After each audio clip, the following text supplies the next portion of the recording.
to another episode of Let's Talk Tobago. I'm Davia Chambers. Today we're at the luxurious Villa Mirage, an oasis of comfort and luxury in the heart of nature right here in Blackrock. It's the backdrop for this week's program, as in the next half hour we share with you all the latest news on the recent major events happening in Tobago. You'll also get a close-up view of this beautiful property, so stay with us for all the details. Let's Talk Tobago starts right now with the headlines.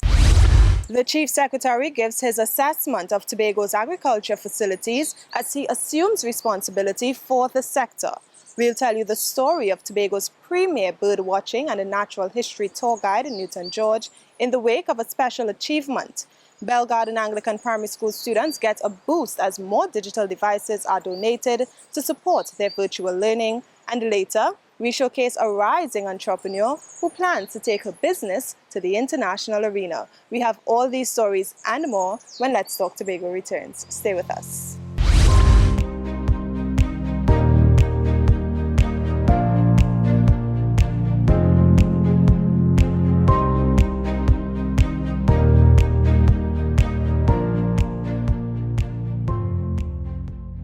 Chief Secretary Ansel Dennis has now assumed responsibility for agriculture in Tobago, and to kick things off, he did a tour of several agricultural facilities to get a first-hand view of what's really going on in the sector and where improvements can be made. Kearney Freitas has the details in this story. In his first official act as Secretary of Food Production, Forestry and Fisheries, Chief Secretary Ansel K. Dennis toured several of Tobago's agriculture facilities. They included the Scarborough Market, the Department of Food Crop Production at Goldsboro, the Goldsboro Irrigation Project, the Louis Dore Nurseries, and Hope Farm. His assessment is clear. There is a foundation to be built upon, yet Mr. Dennis is not satisfied with the current operations. He believes a lot more can be done with the available resources to further Tobago's agriculture agenda. I am adamant that the current situation cannot continue, and therefore we have to do the necessary review and make the necessary changes to ensure that we have a more efficient and robust operations at all our agricultural stations. I have instructed the administrator to immediately put a committee together, and they have 2 months within which they ought to review the operations at all those stations, especially here at Hope Farm. Although he sees the need for immediate changes, the Chief Secretary says there are some positives as well. They include increased funding to farmers and better road access. There are also moves to distribute 500 acres of state agricultural lands at Goldsboro so farmers can increase production. And construction has begun on an agro-processing facility in Goldsboro, while the Goldsboro Irrigation Project will bring a sustainable source of water to farmers in that community. No more would the farmers rely on a water supply which is inconsistent, and therefore the sustainable supply coming from this well will help them to grow the crops year-round. I've said time and time again that that area has the best soils, not on the island but in the country. And once we complete that project and we have the water issue sorted out, then it's really a matter of farmers, being encouraged to do what they have to do and produce. The Tissue Culture Lab at Goldsboro is one of those critical facilities serving the sector. It provides disease-free plants to farmers like dasheen, bananas, plantains, ginger, and more. Lab Manager Shawanda McFarlane says the Chief Secretary's visit is timely to help address some of the issues the lab has been facing. Food is critical for life, and the more that we can produce independently on our own without actually having to depend on Trinidad or international or regional sources, I think that's very important for us. Next up, the Chief Secretary is planning a visit to some of the island's fishing facilities. I'm Kearney Freitas for Let's Talk Tobago. Let's switch focus a bit to education and another tour that took place recently across Tobago. This time, the new Secretary of Education, Innovation and Energy, Marcelin Melville Jack, visited several of the island's secondary schools as some students preparing for exams returned to classrooms for the first time in almost a year. Emphasis was placed on ensuring schools are fully engaged in the fight against COVID-19. Here's more. Just last month, classrooms looked like this due to the COVID-19 pandemic. Now, almost 11 months since the closure of schools in Trinidad and Tobago, secondary students preparing for exams are back out to school, of course under the new norm: washing of hands before entry to the compound, temperature checks, mask wearing, social distancing, and staggered recess and lunch times. So Secretary of Education, Innovation and Energy Marcelin Melville Jack and other education officials toured several schools in Tobago to witness their readiness firsthand. Mrs. Melville Jack says safety officers are out in their numbers and cleaners will sanitize classrooms after each use. I was pleased with everything that I saw on my tour today. We started our tour at 8 a.m. this morning at Roxborough Secondary School, and we have visited 5 schools out of the 9 secondary schools. What I saw is a valiant effort by principals, teachers, and students alike to ensure that the reopening was a success. They made great achievements in ensuring that health protocols were adhered to. The students were well distanced, socially distant. They were all wearing their masks, and I must say that they were happy to be back at school. I said to them, though, that a continuation of this depended upon them. And the principals explain how their institutions are prepared to minimize the risk of students contracting the virus on the compound. What you saw this morning, the isolation area across from the car park, will be adjusted. So we will be setting up 2 tents, one for males, one for females, in the general area. They viewed all the things that we do, the processes from the beginning at the gate to when they come on the compound, what the students and adults or visitors have to do when they get here. We are asking that the children ensure that there's safety for them, as well as the adults who are here, as well as the teachers, so that we do not have the issue of contagious disease passing on, where corona is concerned especially, and that we limit any form or possibility of the spread of the virus. The students, meanwhile, are grateful to return to face-to-face classes before their regional examinations. Some say the transition to online learning has been challenging. It has been kind of stressful being at home and, trying to get on everything together. But I feel comfortable being back at school. I actually prefer being back at school. The Division of Education, Innovation and Energy will continue to monitor all schools to ensure the guidelines are being observed. On the lighter side of things, today we introduce you to bird watcher, tour guide and natural history buff Newton George. He's traveled to places like Costa Rica, Brazil, Canada, India and England, all for the love of nature. He's well known in bird watching circles, and in this story, we highlight his recent contributions to ecotourism in Tobago. 69-year-old Speyside resident Newton George knows all about Tobago's flora and fauna. As a child, he often went bird watching with his father and developed a passion for nature. Mr. George has 40 years' experience and expertise on the island's natural environment. First as a game warden for over 20 years, then as a full-time tour guide for close to 2 decades. Newton's nature tours include trails in the Mirage Forest Reserve, trips to Little Tobago, and various nature sites in Trinidad. This bird lover's passion has opened up many opportunities for him to share his wildlife knowledge, the most recent being an online feature article by the Tobago Tourism Agency in the world-renowned National Geographic magazine. I'm very proud when I saw that National Geographic magazine write up that story about me. I was elated. In the article, Newton shares how his passion for nature started, his love for birds,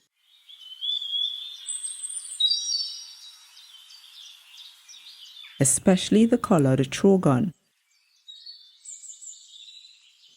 and why he adores the Mirage Forest. Gilpin Trace is one of the many trails in the forest reserve that Mr. George encourages visitors to take. I do mainly Gilpin Trace. Why? Because Gilpin Trace was part of the original route from Roxborough to Bloody Bay, and it's the easiest trail to walk on.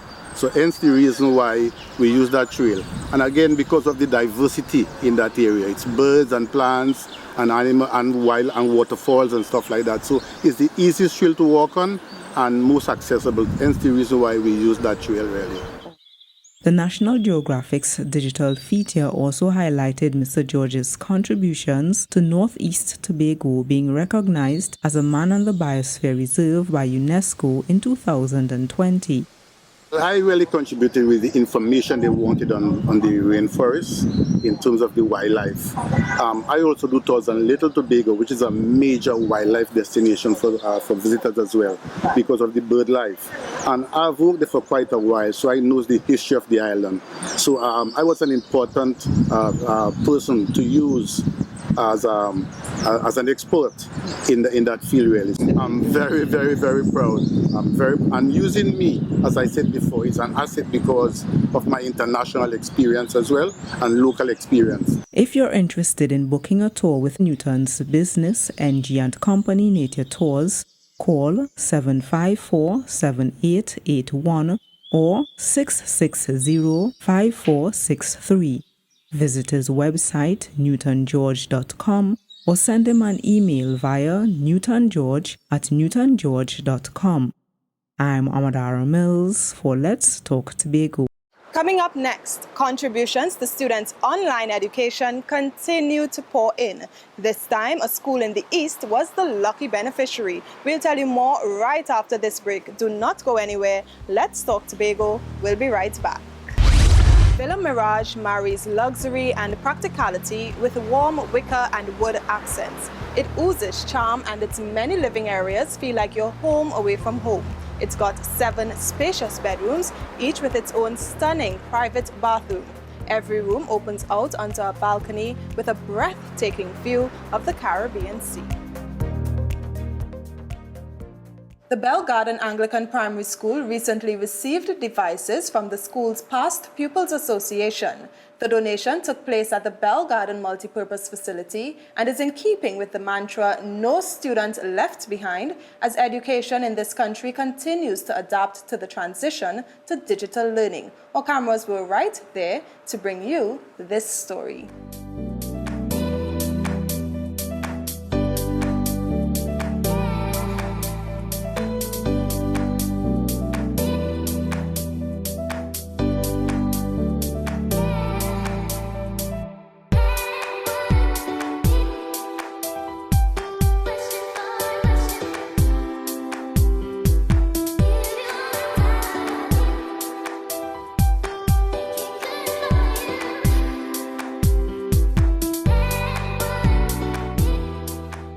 One of the greatest challenges that we faced was the lack of devices for our children. And so we put out a clarion call to those in our society and our corporate society and our past peoples and so on. And we asked that, we provide something for those children who are in need of devices and so on. And the Past Peoples Association answered in a very big way. They are the ones who would have stepped up and would have provided the most devices for us. Today, they would have presented us with 30 devices.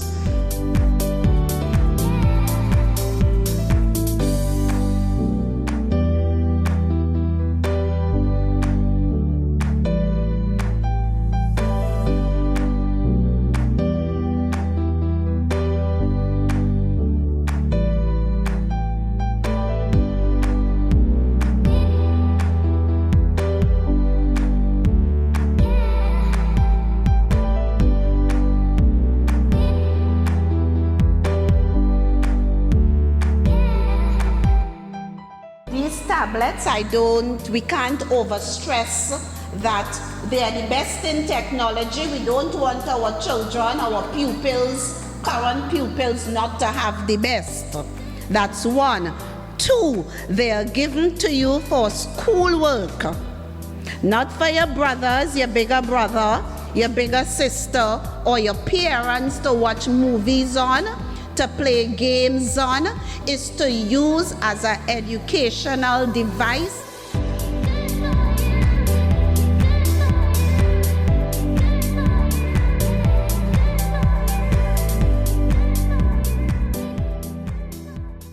Now this, the Tobago Youth Council recently installed its new executive, and the members benefited from capacity building sessions hosted by the Department of Youth Affairs. It's expected to benefit young people across Tobago, as you'll hear in this next story from Crystal George. The new executive of the Tobago's Youth Council is ready to get to work. To get the ball rolling, they embarked on a training session hosted by the Division of Sport and Youth Affairs. They will ensure all members have a clear understanding of their functions and responsibilities and the knowledge and skills they'll need to do the job. It's important for us in developing youth in Tobago that we have organized structures. It's all well and good to do activities and programs and fun things, but if you don't have functional systems and mechanisms to manage those things, then we don't see the sustainability happening. Anne-Marie Degozo, Youth Director in the Division of Sport and Youth Affairs, says the sessions are important. She says the training will enhance the confidence of the TYC executive and help improve their overall performance. Build them as a team, help them to develop the communication, the internal skills that they need to understand each other and understand themselves. We also examine the roles and responsibilities that they have to undertake. And I can't help stress here that this is a pretty young cadre of young people in this council at this time. So understanding the specific roles and responsibilities they have to carry out both within the organization and in interacting with the public. Participants were pleased with the sessions, which will aid their personal development and their service as part of TYC. Executive member Aloysia Yates and Vice President Darian Mitchell says the team will also benefit. They believe the training will help them build the cohesiveness they'll need to impact the lives of Tobago's youth. My experience thus far has been excellent. I've been able to have the opportunity to do a lot of learning and understanding of my fellow colleagues, and it gives me a warmth and a sense of pride knowing who I'm associating with, and I can see that in the future we'll be building great empires together, I guess, and also having a great impact in society. Personally, I would like to walk away with the ability to be able to lead and to improve, or to at least be able to impact one person on a day-to-day basis. So even if it's one person a year, but I want to be able to at least positively impact the life of one person after this capacity building workshop with the knowledge that I would have gained. The Tobago Youth Council is a voluntary organization that serves the interests of young Tobagonians. It was established in 1944. I'm Crystal George for Let's Talk Tobago. It's time for a break, but when we return, we meet a business owner who's turned her passion into profit. Find out more right after this break. Stay with us. Let's Talk Tobago. We'll be right back. Villa Mirage is in close proximity to the scenic Fort Bennett, as well as walking distance from turtle watching and a 5-minute drive from the Mount Irving Golf Course. It's also equipped with a gym and game room to keep guests occupied. And to ensure you have the ultimate vacation, management can arrange dinners, tours and car rentals so you can explore the island at your leisure. From consumer to creator, entrepreneur Durnell Smith is determined to make her mark in the global multi-billion-dollar industry of cosmetics. In less than 2 years, Durnell has made big strides towards her goal with her unique cosmetics brand, which showcases Tobago's true beauty. Here's more in this story. Like most stories of entrepreneurship, this one began with curiosity and passion. After returning from UWI St. Augustine, Durnell Smith was eager to learn something new. She found that answer in makeup artistry, which she later used as a springboard into the cosmetics sector. You're doing makeup, there's so much around which you feel like you're starting to outlive that process. Tobago has a series of makeup artists. Tobago has people that are into the craft of makeup, but we don't have anybody doing cosmetics wise. Smith has created the Tobago brand, which celebrates our island's beauty and history. She believes branding must be purposeful. My vision was to kind of birth or bridge the gap between tourism and cosmetics. So in order for me to do that, people buy into a story. Just a tissue story stands on its own and it was already told.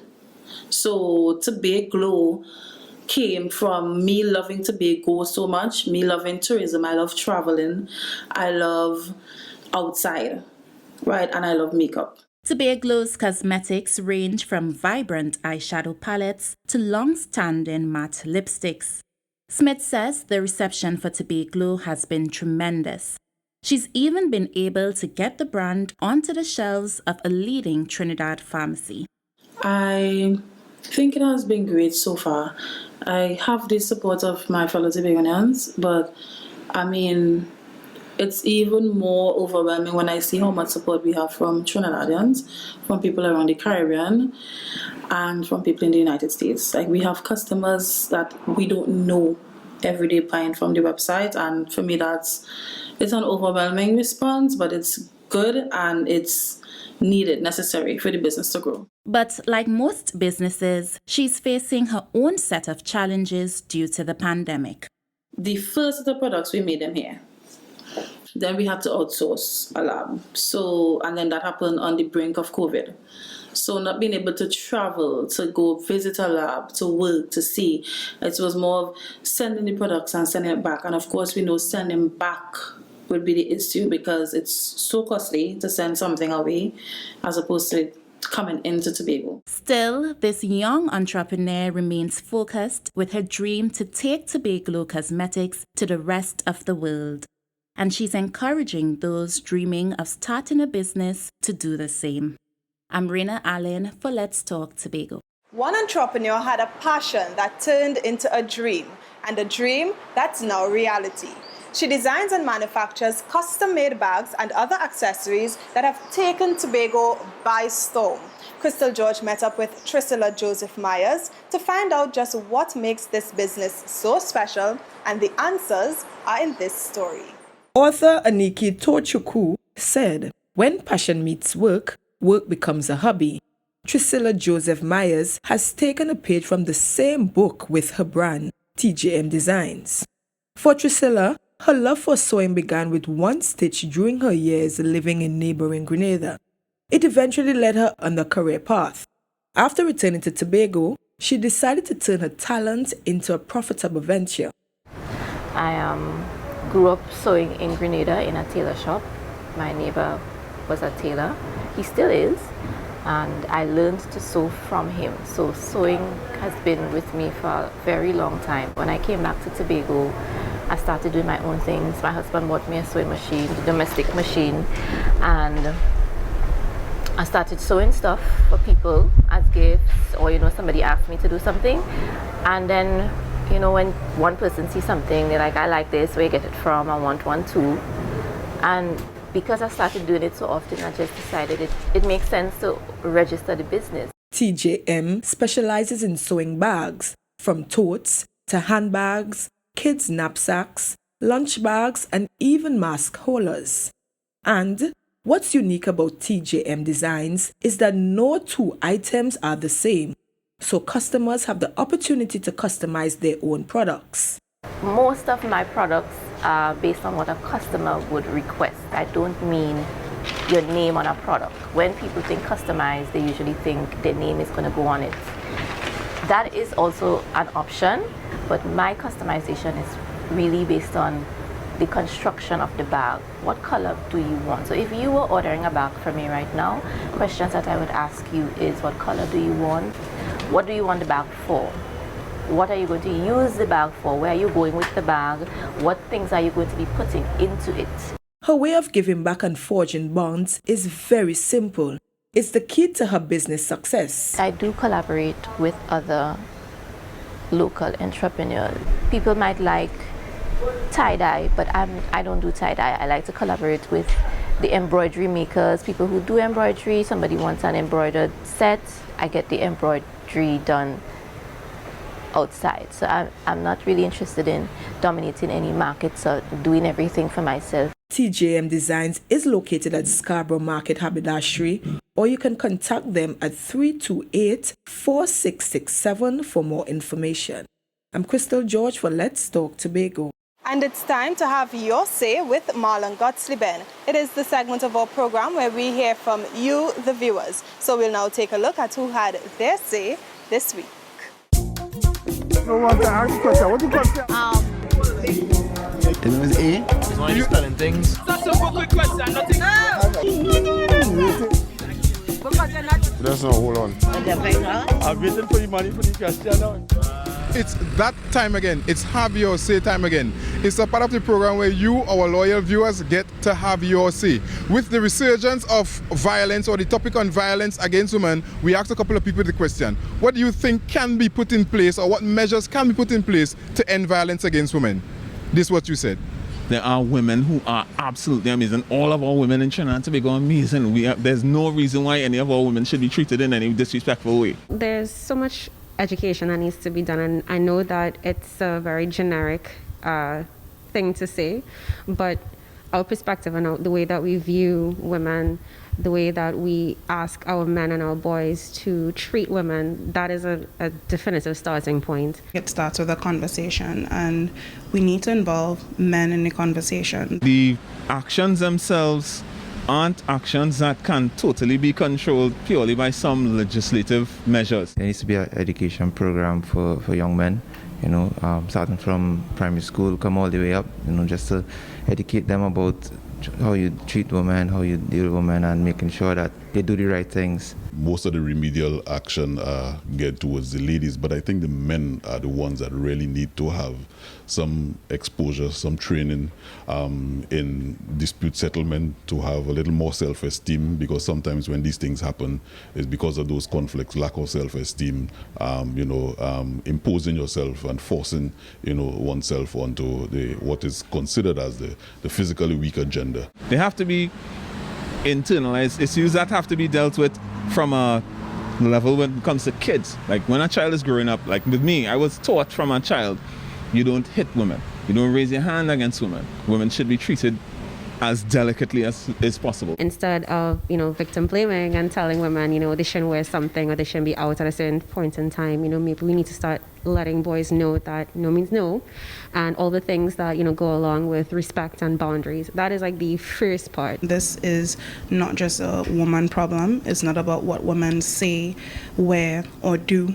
It's also a man issue. So in order for us to really combat violence, we need to start the conversation to involve our young boys or men and to see what the problem is. It could even be that they are victims as well. It has to start at the root cause, which is training men, teaching them how to resolve conflicts, how to have a little more respect for partners, and how to operate within a relationship where there's not always an agreement. Additionally, there's so much more that needs to be done in regulating things like public transportation and just how, detection of crime in this country. Legislative forms of response is important, because you should be able to form some kind of penalty that would make the action itself something that people would stay away from. Our judiciary system needs to lay down stiffer penalties.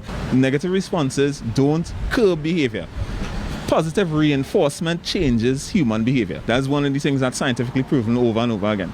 So one of the things that could be done is we could create scenarios like this, where you actually have a man who does not believe in violence against women and portray that to the public so that they could see, kids could see, hey, we have men who don't believe in this. Home guidance must be first, and parents are supposed to sit down and talk with the children. Their company they keep too, and I feel it should work. We are all side by side when it comes to our lives, when it comes to the development of our nation. We are one. Once we train kids to believe that, we could literally breed the concept of that kind of violence out of our society. It may seem a lot, but there's small things I think that we can do to at least start alleviating the excessive, in my opinion, violence against women. His name is A. He's one of spelling things. That's a quick question, nothing. That's not, hold on. I'm waiting for the money for the question now. So we've come to the end of yet another edition of Let's Talk Tobago, and as always, we thank you for watching. Please email us with your comments or queries about the program, and be sure to visit our website, like our Office of the Chief Secretary Facebook page, follow us on Instagram and Twitter, and subscribe to our YouTube channel. Now, for more information on Villa Mirage, you can call 378-4408 or email them at glenfordsmall@gmail.com. From our house to yours, I'm Davia Chambers, along with the Department of Information, Office of the Chief Secretary, Tobago House of Assembly, wishing you a safe and fantastic week. We leave you with a montage of Villa Mirage.